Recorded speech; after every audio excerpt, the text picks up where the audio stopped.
నేను Kalwakurthy lift irrigation గాని AMR ఎత్తిపోతుగల పథకం గాని నెట్టెంపాడు గాని ఇవన్నీ కూడా పూర్తి చేశాం కృష్ణా పైన తెలంగాణ ప్రాంతంలో.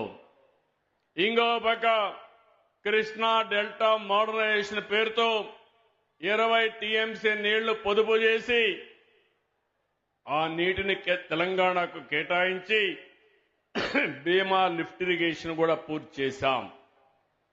ఇంకో పక్క మీరు చూస్తే గోదావరి నదిపై గుప్తా ఆలీసాగర్ ఇంకో పక్క దేవాదులు ఎత్తిపోతు పథకాలు కూడా చేపట్టాం.